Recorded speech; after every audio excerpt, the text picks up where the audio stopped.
தமிழொலி நேர்களுக்கு வணக்கம். இன்றைய இரவு நேர பிரதான செய்திகள். விரிவான செய்திகளுக்கு முன்பதாக தலைப்புச் செய்திகள். ராஜபக்சர்களை சிறைக்கு அனுப்ப ரகசிய திட்டம், நாமல் சீட்டம். ரஜித ராஜபக்ச உட்பட மூவருக்கு நீதிமன்றம் பிறப்பித்துள்ள உத்தரவு. சட்டவிரோத மாணிக்கக்கல் அகழ்வு குற்றச்சாட்டில் 25 பேர் கைது. தாக்கி 2 பிள்ளைகளின் தந்தை உயிரிழப்பு.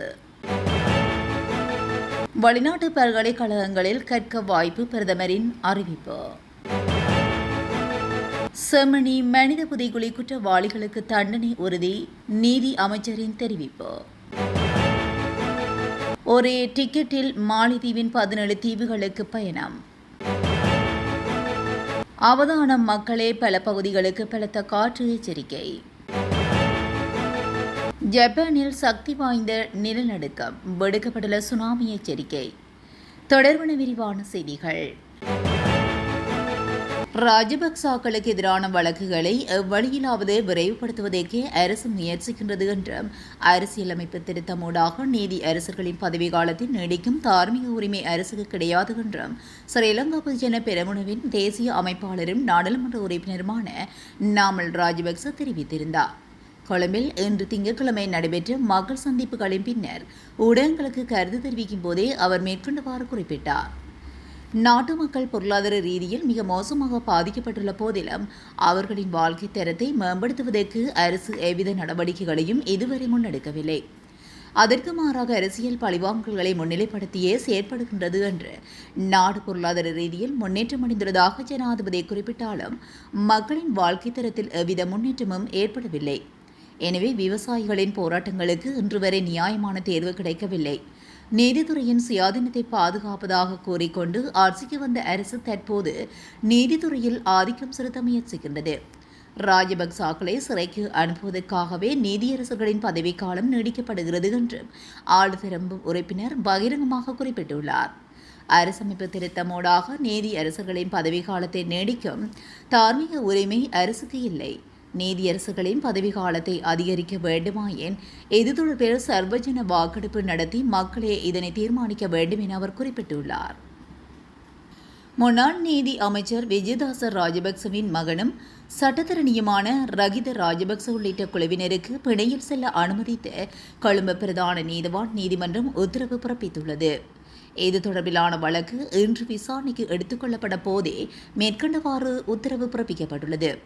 முன்னாள் நீதி அமைச்சர் விஜயதாச ராஜபக்சவின் மகன் ரகித ராஜபக்ச முன்னாள் சமூக ஜன பல லேகைய கொரோனா தேர்தல் தொகுதி அமைப்பாளர் சரித் அபேசிங்க விமானிய மெட்ரோ விமான சேவைகள் இலங்கை வரையறுக்கப்பட்ட முன்னாள் நிறைவேற்று இயக்குநர் அருணசிறி பரிச கென்னடிகே ஆகியோர் கைது செய்யப்பட்ட நிலையில் இவ்வாறு கொழும்பு பிரதான நீதிவான் நீதிமன்றம் உத்தரவிடப்பட்டுள்ளது. கொரணி பகுதியில் உள்ள கழுகங்கை முகத்துவாரத்தையொட்டிய கோடாவக்க வந்த பகுதியில் சட்டவிரோதமாக மாணிக்கக்கல் கடத்த நடவடிக்கையை வெலான காவல்துறை பிரிவின் ஊழல் தடுப்பு அதிகாரிகள் தடுத்துள்ளனர். இந்த குற்றச்சாட்டில் 3 இரத்தினக்கல் வணிகர்கள் உட்பட 25 சந்தக நபர்கள் கைது செய்யப்பட்டுள்ளனர். இதன்போது சட்டவிரோத நடவடிக்கைகள் பயன்படுத்தப்பட்டதாக கூறப்படும் 11 படகுகள் மற்றும் 5 மோட்டார்கள் உட்பட 70 மில்லியனுக்கும் அதிகமான மதிப்புள்ள இரத்தினக்கல் அகழ்வு உபகரணங்களையும் அதிகாரிகள் பறிமுதல் செய்துள்ளனர். மேலும் இது தொடர்பிலான மேலதிக விசாரணைகளை வெலான மத்திய ஊழல் தடுப்பு பிரிவினர் மேற்கொண்டு வருகின்றனர். ஆனமடுவின் தோணிக்கல் பகுதியில் யானை தாக்கியதில் 2 பிள்ளைகளின் தந்தை ஒருவர் இன்று அதிகாலை உயிரிழந்துள்ளார். உயிரிழந்தவர் தோணிக்கலவை சேர்ந்த 68 வயதான SM காமினி சந்தகுமார் என்று தெரியவந்துள்ளது. ஒரு யானை தனது தோட்டத்துக்குள் நுழைந்ததை அறிந்த அவர் யானையை விரட்டுவதற்காக தனது வீட்டின் முன்பகுதியில் சென்று அங்கேயே தங்கியிருந்தார். இருப்பினும் வீட்டுக்காரர் தங்கியிருந்த வீட்டின் முன்பகுதியிலிருந்து சுமார் 30 அடி தூரத்தில் இருந்த யானை திடீரென வீட்டை நோக்கி பாய்ந்துள்ளது. அதே நேரத்தில் யானை அவரை தாக்கி சுமார் 100 அடி தூரம் இழுத்து சென்று மிதித்து கொன்றதாக கூறப்படுகிறது. யானையின் தந்தங்களால் அவரது உடல் கடுமையாக காயமடைந்துள்ளதாகவும் ஆனமடுவ போலீசார் தெரிவித்துள்ளனர். மரணம் குறித்து ஆனமடுவ போலீசார் மேலதிக விசாரணைகளை முன்னெடுத்துள்ளனர். 2025ஆம் ஆண்டு வரவு செலவு திட்டத்துக்கு அமைய கல்வி பொதுதராத உயர்தர பரீட்சையில் திறமை பெற்றுக்கொண்ட மாணவர்களுக்கு சர்வதேச தரப்படுத்தலுடன் கூடிய வெளிநாட்டு பல்கலைக்கழகங்களில் தமது முதலாவது பட்டப்படிப்பை மேற்கொள்வதற்கான அரச புலமை பரிசில் வேலை திட்டம் ஒன்றை அறிமுகப்படுத்தியுள்ளது. அதன்கள் ஒரு மாணவருக்கு ஓராண்டுக்கு உயர்நட்பட்சம் 20 மில்லியன் ரூபாய் வீதம், பட்டப்படிப்பின் முழுமையான 4 ஆண்டுகளுக்கும் உயர்ந்தபட்சமாக 80 மில்லியன் நிதி அரசால் வழங்கப்பட உள்ளது. அதுக்கமைவாக 2024ஆம் ஆண்டில் கல்வி பொதுதராதர உயர்தர பரீட்சை பெறுவர்களின் அடிப்படையில் 30 மாணவர்களை புலமை பரிசில் வேலை திட்டத்துக்கு தேர்ந்தெடுக்கப்பட்டுள்ளனர். எஞ்சிய மாணவர்கள் வெளிநாட்டு கல்விக்கு அனுப்புவதற்கான ஆரம்பகட்ட நடவடிக்கைகள் தற்போது மேற்கொள்ளப்பட்டு வருவதாக தெரிவிக்கப்பட்டுள்ளது. பிரதானமாக வெளிநாட்டு நாணய அலகுகளுடன் ஒப்பிடுகையில் தற்போது இலங்கை ரூபாய் எதிர்பாராத வகையில் பணப்பெறுமதி குறைவடைந்தமையினால் மாணவர்கள் வெளிநாட்டு நாணயத்தில் செலுத்த வேண்டிய ஒரு சில கொடுப்பனவுகளுக்கு தற்போது ஒதுக்கீடு செய்யப்பட்டுள்ள தொகை போதியளவாக இல்லாமை கண்டறியப்பட்டுள்ளது. இதனால் செலாவணி விகிதம் உறுதிப்பாட்டை எட்டும் வரைக்கும் புலமை பரிசில் வேலை திட்டங்கள் ஒரு மாணவருக்கு ஓராண்டுக்கு 2.5 மில்லியன் ரூபாய்கள் வரை செலாவணி விகிதத்திற்கு சீராக்கல் கொடுப்பனவை வழங்குவதற்கும் கல்வி, உயர்கல்வி மற்றும் தொழில்கல்வி அமைச்சராக பிரதமர் சமர்ப்பித்துள்ள யோசனைக்கு அமைச்சரவை அங்கீகாரம் வழங்கியுள்ளது. செம்மணி மனித புதைகுழி விவகாரத்தில் உண்மையான குற்றவாளிகள் சட்டத்தின் முன் நிறுத்தப்பட்டு உரிய தண்டனை வழங்கப்படும் என நீதி மற்றும் தேசிய ஒருமைப்பாட்டு அமைச்சர் கர்சன நாணயக்கார உறுதியளித்துள்ளார். இன்று அரசாங்க தகவல் திணைக்களத்தில் இடம்பெற்ற அமைச்சரவை தீர்மானங்களை அறிவிக்கும் ஊடகவியலாளர் மாநாட்டில் கலந்து கொண்ட போதே அவர் இவ்வாறு தெரிவித்துள்ளார். இந்த ஊடக சந்திப்பில் இது தொடர்பிலான இன்னும் சில விடயங்களை அவர் கூறியிருந்தார். அதன்படி கருத்து தெரிவித்த நீதி அமைச்சர், இந்த பேரளவத்துக்கு தமிழீழ விடுதலை புலிகளா, இந்திய அமைதிப்படையினரா அல்லது இலங்கை ஆயுதப்படைகளா காரணம் என்பது தற்போது முன்னெடுக்கப்பட்டு வரும் விசாரணைகளின் இறுதியிலேயே முழுமையாக தெரியவரும் என அவர் கூறியிருந்தார். ஸ்ரீலங்கன் ஏர்லைன்ஸ் நிறுவனம் மாலிதீவின் தேசிய விமான சேவையான மாஸ்தீவியன் உடனிணைந்து புதிய இன்டர்லைன் ஒப்பந்தம் ஒன்றை மேற்கொண்டுள்ளது.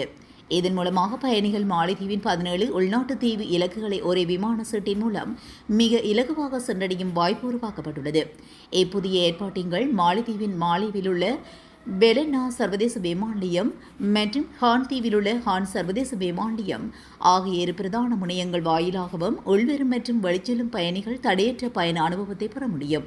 பயணிகள் இரு விமான நிறுவனங்களின் சேவைகளையும் உள்ளடக்கிய பயணங்களை ஒரே மின்னணு விமான சீட்டில் முன்பதிவு செய்ய முடியும். மாலைதீவின் தூர பகுதிகளில் உள்ள தீவுகளுக்கான இணைப்பு மேம்படுவதனால் சுற்றுலா பயணிகள், வர்த்தகர்கள் மற்றும் பயண முகவர்களுக்கு புதிய வாய்ப்புகள் உருவாகும். ஸ்ரீலங்கன் ஏர்லைன்ஸ் நிறுவனம் தற்போது மாலே பெலனா விமான நிலையத்துக்கு நாளாந்தம் 3 விமான சேவைகளையும் ஹான் சர்வதேச விமான நிலையத்துக்கு வாரத்துக்கு 2 விமான சேவைகளையும் இயக்கி வருகின்றது. இந்த நிலையில் ஸ்ரீலங்கன் ஏர்லைன்ஸ் நிறுவனத்தின் வணிக பிரிவு தலைவர் திமுது தென்னக்கோன் இது தொடர்பில் கருத்து வெளியிட்டுள்ளார். வடக்கு, வடமத்திய, வடமேல் மற்றும் மத்திய மாகாணங்களுக்கும் ஹம்பாந்தோட்டை மற்றும் திருகோணமலை மாவட்டங்களிலும் பலத்த காற்று வீசக்கூடும் என வளிமண்டலவியல் திணைக்களம் எச்சரிக்கை விடுத்துள்ளது. தீவிர தென்மேற்கு பருவ பெயர்ச்சி காலநிலை காரணமாக வடக்கு, வடமத்திய, வடமேல் மற்றும் மத்திய மாகாணங்களிலும் ஹம்பாந்தோட்டை, திருகோணமலை மாவட்டங்களிலும் அவ்வப்போது மணித்தியாலத்துக்கு 40 தொடக்கம் 50 கிலோமீட்டர் வேகத்தில் பலத்த காற்று வீசக்கூடும். அதன்படி ஹம்பாந்தோட்டையிலிருந்து பொத்துவில் வரையான மற்றும் கற்பட்டியிலிருந்து மன்னார் காங்கேசன்துறையோடாக முல்லைத்தீவு வரையான கடற்பரப்புகளில் பலத்த காற்று மற்றும் கொந்தளிப்பான கடல் நிலைமை குறித்து எச்சரிக்கை அறிவித்தலும் வெளியிடப்பட்டுள்ளது. ஹம்பாந்தோட்டையிலிருந்து பொத்துவில் வரையான மற்றும் கற்பட்டியிலிருந்து மன்னார் காங்கேசன்துறையோடாக முல்லைத்தீவு வரையான கடலுக்கு அப்பாலான கடற்பரப்புகளில் காற்றின் வேகமானது அவ்வப்போது மணித்தியாலத்துக்கு 50 தொடக்கம் 60 கிலோமீட்டர் வரை அதிகரிக்கக்கூடும் என்பதோடு அக்கடற்பரப்புகள் அவ்வப்போது கொந்தளிப்பாக காணப்படும் எனவும் அந்த அறிவித்தலில் தெரிவிக்கப்பட்டுள்ளது. எனவே அவதானத்துடன் செயல்படுமாறும் வளிமண்டலவியல் திணைக்களத்தினால் வெளியிடப்படும் எதிர்கால அறிவித்தல்கள் குறித்தும் அவதானம் செலுத்துமாறும் மீன்பிடி மற்றும் கடல்சார் சமூகங்களுக்கு அறிவுறுத்தப்பட்டுள்ளது. ஜப்பானில் குமாமோட்டோ மாகாணத்தில் 7.1 ரெக்டர் அளவில் சக்தி வாய்ந்த நிலநடுக்கம் ஒன்று பதிவாகியுள்ளதாக சர்வதேச ஊடகங்கள் செய்தி வெளியிட்டுள்ளன. இன்று செவ்வாய்க்கிழமை பதிவான இந்த நிலநடுக்கம் பூமிக்கு அடியில் சுமார் 10 கிலோமீட்டர் ஆழத்தில் ஏற்பட்டுள்ளதாக தெரிவிக்கப்படுகிறது. நிலநடுக்கத்துக்கு பிறகு 1 மீட்டர் அடி உயரம் அவைக்கான அலையானது சுனாமி எச்சரிக்கை விடுக்கப்பட்டதாக ஜப்பான் வானிலை ஆய்வு மையம் குறிப்பிட்டுள்ளது. ஜப்பானின் தெற்கு கியூஷு தீவில் அமைந்துள்ள குமாமோட்டோ நாகசாகி ககோசிமா, புகுவோகுமா, சாகா, ஒயிட்டா மற்றும் மியாசாகி மாகாணங்களுக்கு ஜப்பானிய அரசாங்கம் அவசரகால நிலநடுக்க எச்சரிக்கைகளை விடுத்துள்ளது.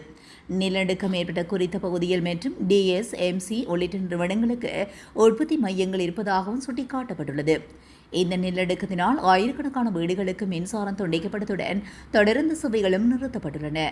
இந்நிலநடுக்கத்துக்கு பிறகு தனது சென்டாய் மற்றும் ஹென்காய் அணுமின் நிலையங்களில் எந்தவிதமான முறைகேடுகளும் பதிவாகவில்லை என்று QC மின்சார நிறுவனம் தெரிவித்துள்ளது. இத்துடன் தமிழொலியின் இரவு நேர பிரதான செய்திகள் நிறைவடைகின்றன. தொடர்ந்தும் செய்திகளோடு இணைந்திருக்க தமிழொலி ஊடகத்துடன் இணைந்திருங்கள். நன்றி, வணக்கம்.